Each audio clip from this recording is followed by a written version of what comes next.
Bismillahirrahmanirrahim. Assalamualaikum warahmatullahi wabarakatuh. Hari ini kita lanjut materi pelajaran tentang IPA kelas 8, masih di bab 1 tentang gerak pada tumbuhan. Nah, untuk gerak tumbuhan itu ada 3. Yang pertama, di sini ada gerak endonom.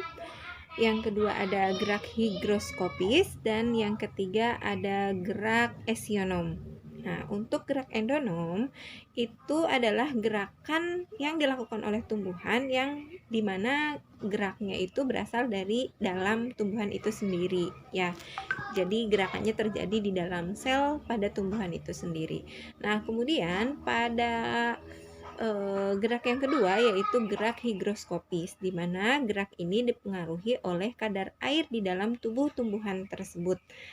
Dan yang ketiga adalah gerak esionom, di mana gerak esionom ini adalah gerakan yang terjadi pada tumbuhan karena pengaruh rangsangan dari luar tumbuhan itu sendiri. Nah, nanti kita akan bahas lebih dalam tentang gerak esionom, ya.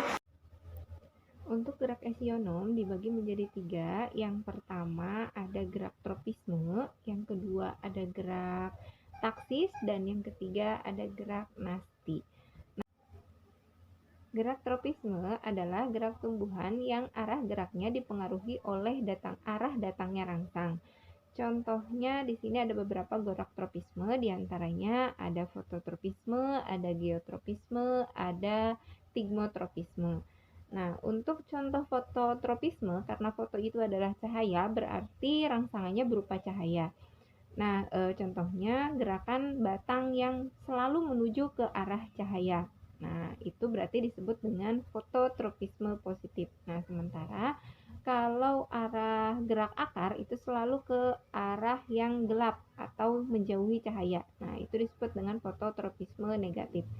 Yang kedua adalah geotropisme. Berarti geo ini dipengaruhi oleh rangsangan berupa gaya gravitasi bumi. Nah, gaya gravitasi bumi itu adalah selalu ke bawah, ya.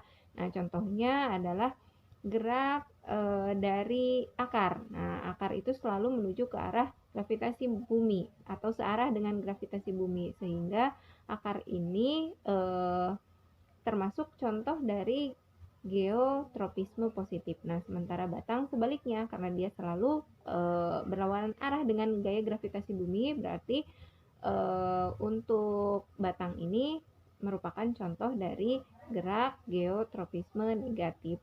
Nah, kemudian yang ketiga adalah stigmotropisme, di mana stigmo ini berarti rangsangannya berupa benda padat.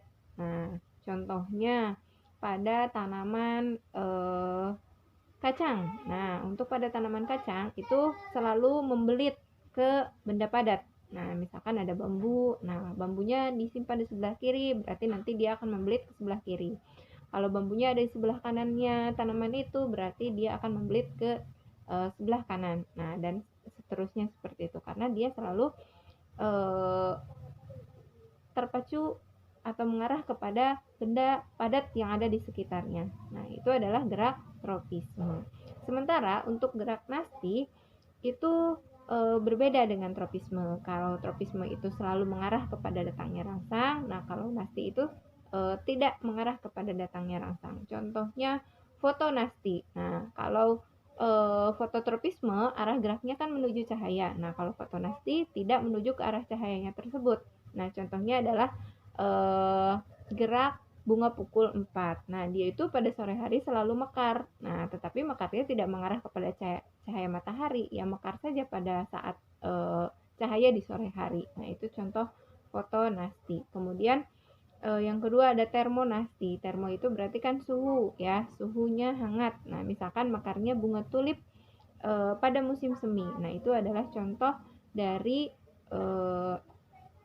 termonasti. Jadi tidak mengarah kepada suhu yang di sebelah mana, sebelah kiri atau kanan, pokoknya yang mekar begitu saja, tidak sesuai dengan arahnya. Nah, itu perbedaan dari tropisme dengan nasti. Mereka dua-duanya sama-sama merupakan contoh dari gerak esionom. Nah, kemudian apa bedanya dengan taksis? Nah, kalau taksis ini gerak pada tumbuhan yang uniseluler atau masih bersel satu. Oke, itu dia pembahasan tentang gerak-gerak pada tumbuhan. Semoga bisa dipahami dan bisa bermanfaat. Wassalamualaikum warahmatullahi wabarakatuh.